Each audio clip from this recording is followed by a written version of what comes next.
Metropole Debrief is a dialogue. Everyone has a say. Welcome to the conversation. This is Social Watch. Remember, you can always tweet us at Metropole TVKE or Tunduro Ganga using the hashtag Metropole Debrief, or you can send us an SMS 20146 and you can be a part of the conversation. Social Watch starts now. My voice is off and the microphone is on so that you can raise some of your views. Let's take a look at what you've been saying on the social streams. Now, on the 16th of May, the president gave a national address, and it's on this day that he closed the border, the Kenya-Tanzania border and the Kenya-Somali border, to kind of reduce cross-border transfer of the disease. Also, on this day, Kenyans were hoping that the president would lift the 21 days dusk to dawn curfew. However, upon expiry of the previous batch of days, President Kenyatta renewed the dusk to dawn curfew by another 21 days to mean Kenyans will have to be at home by 7 p.m. and are only allowed to leave again at 5 p.m. This did not sit well with many Kenyans, and let's just review some of the reactions that you heard to say on social media with regards to the extension of the 21 dusk to dawn curfew. At Makoyo Otima says, curfew in Kenya is a sideshow to protect 78.4 billion fraudulently acquired in the name of Covid-19 by the failed government of Kenyatta. We shall always assume curfew as a kiddies play and a word of mouth. It has lacked its meaning and we are trading normally mtaani. Let Uhuru be aware. So he's just saying that the government is using the curfew to hide some of the things that he purports the government is doing, and says that back mtaani, in the streets, in the estates, Kenyans have resorted to doing business as normal. Let's take a look at another reaction to the president's extension. At Oguta Onyango says, the past 60 days of curfew prove that COVID-19 is not nocturnal to be scared by curfews. Cases have only risen because we test in bits, allowing infections to prolong. Soon, our health facilities will be overwhelmed too. What we need is quick testing and isolation of cases. Oguta here is saying that the curfew is not nocturnal, so it will not be scared by Kenyans staying at home from 7 p.m. to 9 p.m. And he says what we need is mass testing, test as many people as possible, isolate, treat, and trace as the World Health Organization prescribes. Let's take a look at another reaction.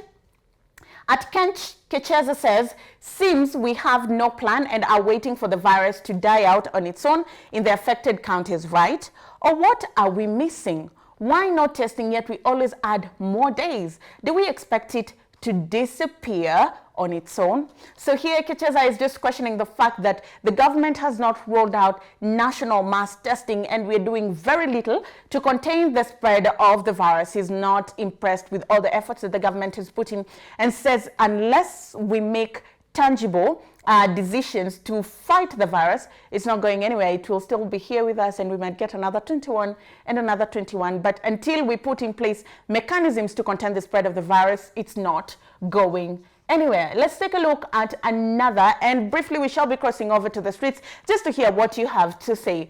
At Maureen 43780 161 says, I'm also totally tired because the businesses have gone down. Where will we find new customers? She asks. Atufungulie, hakuna mahali tunategemea kama yeye. So Maureen is expressing her frustrations. Businesses have been down. We all know that world over businesses have been suffering because of COVID-19. Some have had to shut down, and even those who are open, they're not seeing an influx of customers the way they were before, and they're suffering the financial repercussions of the disease. So Maureen is saying the more businesses are closed, so the more businesses slow down, the more they continue to suffer.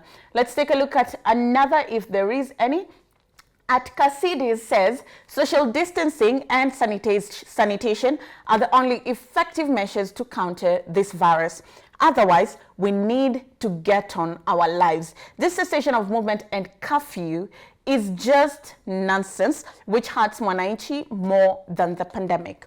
So here he's saying, open the borders, reopen business, and take into account the WHO prescribed sanitation and social distancing rules, and let business continue as normal. He's saying continuing to shut down the country is hurting Kenyans more than the virus is. Well, sometimes back on the show we said Kenyans are not certain that coronavirus might kill them, but Kenyans are certain that if they stay in the house, hunger will surely kill them. So this is Kenyans venting out their frustrations. If there's any one more tweet, let's take a look at this. At Erwano Spencer says, first step to opening up is called zoning out. Supplies check, testing check, awareness check. That is if the system are up to it. He continues to say, it is a pandemic. Don't be fooled by private corporate media that they have been all bought and report to the oligarchs. Someone is making a dime. Okay, quite a view there. So he raises a very valid point. When we have to open up, we have to ensure that some steps are in check. Supplies, to ensure that Kenyans have enough supplies. We must test, and people must be aware of coronavirus. You must be aware why you're washing your hands, why you're wearing a mask, how you can contract the virus, how you can protect yourself. Mass testing must be rolled out so we can have data and a rough idea of how the disease is spread across the country, and we can predict its trends in the next 3 or 4 months when we are reopening, and we must ensure that we have enough supplies to last the country maybe through 3, 6 months or a year. These are some of the views that you've raised online, but on the streets, what did you have to say? Particularly, Kenyans online reacted to President Uhuru Kenyatta extending the 21 days curfew. But on the streets, you guys had very interesting things to say about President Kenyatta's other decision to close the Kenyan border with Tanzania. Here is Street Talk.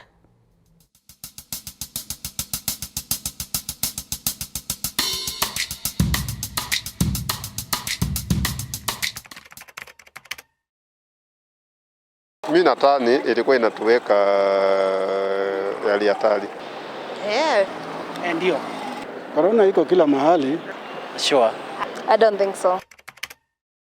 Sema kuna mtu ako hiyo Somalia ako na corona, obviously amevuka. Sema kuja na wameambukiza wengine na wengine sema wameambukiza wengine. Hapo obvious kuna watu wengi wenye wako na corona. Mtu anaweza ingia akiwa na corona na huwezi jua kama ako nayo ama hana, lakini vile imefungwa na wamekaza mtu lazima testiwe ndio aingie, naona hiyo itasaidia.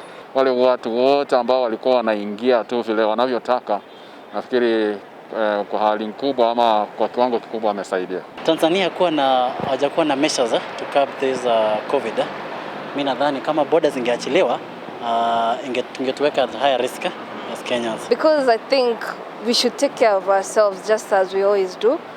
But saying that is meaning that business would go on. There are some people who get to eat their food on daily basis of what they earn on daily basis. If they won't do that work, meaning that they don't have money to feed their families, right? Na support 100%. Sana tena sana. No, I don't. Mimi na support venye amefunga na vile ameachilia hiyo ya mizigo ingie, hiyo iko sawa kwangu. Me, I don't support. Sababu unakiwa ameifunga, hakuna venye kuna watu wataweza kuvuka kutoka Somalia waingie Kenya. Hata kama kuna watavuka si wengi. So kwa kufunga, mimi naona hiyo itasaidia. Sasa kama mtu ako na corona asiingie nayo huko ama asipeleke the other side. Unajua watu watakuwa wakuji wengi Kenya. Because wakikuja wengi unajua obvious huwezi pima kila mtu ati anapita tu hivi. Atatoka huko hata ajui kama ni mgonjwa, utapata ako nayo. So imesaidia sana. Sioni makosa. People are suffering here and there. And that is why the Tanzania government has opened what? Its borders so that the business can go on. People are suffering. People are dying. There are people who are starving and dying. So it should be open. Let us do our business as daily. Then we'll take care of ourselves. I'll wear the mask, I'll sanitize my hands, I'll wash my hands, so no biggie. Kwangu mimi kulingana na vile iko, si kuna biashara zinafanyika huko maybe Tanzania na huku. Kama kuna vile wanaweza tafuta njia au watu before watoke huko wakuwa wamepimwa, kila mtu mwenye anatoka apatikane ako sawa, ndio aweze kuaccess kuingia kwa nchi nyingine. Itakuwa imetusaidia sana. Sasa ingine sasa corruption unajua hiyo Kenya najua inakuwa obvious watu watapita. Hapo ndio naona kama kuna changamoto because kuna hizo panya route nini, lakini maybe askari wakiwa serious ama wawekwe hapo kwa wingi itaenistua kama watu hawapiti. Naona wakiweka zile taratibu itaweza kutusaidia kwa kiasi, na lakini kukuwa na mishikamano au msimamo kama vile serikali ya Tanzania imechukua haisaidii kwa vyovyote. Yeah. Leave people to do what? Do their business.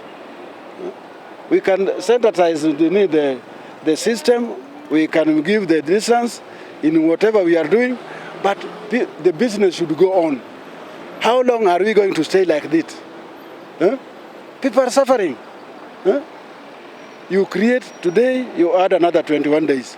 Tomorrow you add another 21 days. People are not working. You are not paying them. How you are starving people secretly to death. Our next cohort of the debrief Hall of Shame and Hall of Fame class. On the Hall of Fame today, we begin with our neighbors Tanzania, President John Pombe Magufuli. Since the outbreak and spread of coronavirus in the continent, while everyone has been exploring every possible means to contain the disease, this good gentleman, President Pombe Magufuli, has downplayed the severity of the disease. Now, we all remember there was a time back he even said that his own child contracted coronavirus and all the kid did was take lemon and ginger, and now the kid is okay and can even do press-ups. Now, as a leader that the people look up to, he has encouraged normalcy during abnormal times, as Mutahi Kagwe would put it. For example, church services are still on in Tanzania. Now let's just put this into perspective.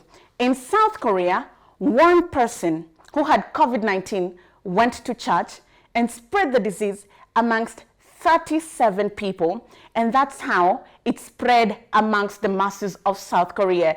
Out of the 602 cases that South Korea had at that time, over 300 emanated from that one person. Are you getting the sense, the severity of this disease? A government's job is to tell people the truth, no matter how uncomfortable, and then putting in place measures to safeguard their health than wealth. Not the other way around. We should not get it twisted. So if Tanzanians continue doing business as normal, the economy will continue thriving, but one by one. Just like we saw in Italy, in Spain, in China, people will begin dropping down in the streets. And we all know, let's not kid ourselves, the African health system cannot even begin to fathom and contain the pressure that the cases we have right now is putting on it. Imagine mass spread of coronavirus in a country like Tanzania. Puts Kenya at risk, puts Uganda at risk, Rwanda, Burundi, Tanzania, Zambia. It cannot happen like that. So tonight, or on this episode, President John Pombe Magufuli joins his fellow shameless people in the debrief Hall of Shame class. Now, still staying with East Africa, there is a president that has done well. So a round of applause for our cohort of the debrief Hall of Fame class. Today, we celebrate and feature Uganda's President Yoweri Kaguta Museveni. Now, he is a controversial president, but he's done right by Ugandans this time round. President Museveni, at the outbreak of the disease, took swift and radical measures to keep the disease out of the country. One of the most unpopular executive decisions was locking out Ugandan nationals from high-risk COVID-19 areas. If you came back from Italy, you were not allowed back into Uganda, Spain, UK, Germany, USA. You were not getting into Uganda because he did not know if you had COVID-19 or not. And this bought Uganda some time to be able to put its health sector in order so that when coronavirus finally was reported in Uganda, it was prepared. Now, the country has also adopted aggressive testing for the disease. The country so far has 260 cases of COVID-19, 0 deaths, and 197 recoveries. In fact, Uganda has been able to flatten its curve. The country is currently on lockdown, and the low rate of infections can be attributed to that. Now, many Ugandans might not agree with the move that President Yoweri Kaguta Museveni is taking, because sometimes when we think things have cooled down, we want to go back to business as usual. But remember, health over wealth. We've seen many countries that have reopened: Singapore, South Korea, Italy, Spain, Germany. We are seeing a second wave of infections, and it's more dangerous than the first wave because we've not even finished the first wave. So dear Ugandans, stay at home. I know you're being forced to stay at home, but it's a good thing and it's good for you. And for Tanzania, we hope and pray that as you go to church and pray, sense will be instilled into your president and he'll do right by your health. That is all from the Debrief Hall of Fame and Hall of Shame class. And you can always talk to us. Who do you think we should feature on the Debrief Hall of Fame class? Who's that one person, maybe even back in your estate, in your home area, who's doing right by the people during this COVID-19 times that we live in, and who are not doing right by you? And we shall gladly feature them on our next cohort of Metropole Debrief Hall of Shame and Hall of Fame class. We're almost coming to a close of the show, but before I go, let's take a look at what we have on Debrief Take Home today. The essence of regional integration is to ensure that we live harmoniously and peacefully as a people. We can be able to interact, we can be able to do business, we can be able to intermarry, we can be able to enjoy Tanzania, Uganda, Rwanda, Burundi. We even have an East African passport to mean that we can travel to these countries without any restrictions. But we are not living in normal times. It's not a normal time that we live in. We have to protect ourselves, and this is the time that calls for tolerance, patience, and understanding. When Kenya takes a decision, it's taking a decision to not just protect itself, but to protect Somalia also, which is very vulnerable. It's a war-torn country. If there are many cases of coronavirus in Wajir, and the border is open between Wajir and Somali, then we're putting Somali's health system at great risk, and we're putting a lot of pressure on an already pressurized system. If the Tanzanian border is open and there's cross-border transfer between Kenya and Tanzania, imagine a place like Migori, where Migori, Homa Bay, Namanga, HIV is really high in that area. And we know that if you have an underlying health condition, when you contract COVID-19, it's really difficult to recover. Dear Kenyans, Tanzanians, Ugandans, Rwandans, Burundis, these are abnormal times. We cannot afford to live the normal way. As uncomfortable as it is, we cannot have those wedding ceremonies. We cannot do business if we are dead. President of Ghana once said, we know how to revive the economy, but we do not know how to bring people back from the dead. I hope that pumps sense into your head. That is all for Debrief Take Home. But before I leave you, always remember, you can talk to us. We are always open to having a conversation with you. So join in on the conversation. Contact us at Ndiro Ganga on Twitter at Metropole TVKE. The hashtag is always Metropole Debrief, or you can send us an email with feedback, complaint, or any proposals at metropoletv at metropoletv.co.ke. Until then, until next time, I will see you. Keep it Metropole TV, and to watch this and more episodes of Metropole Debrief, just go to our YouTube channel and on the playlist search Metropole Debrief. I'll see you next time. Keep safe.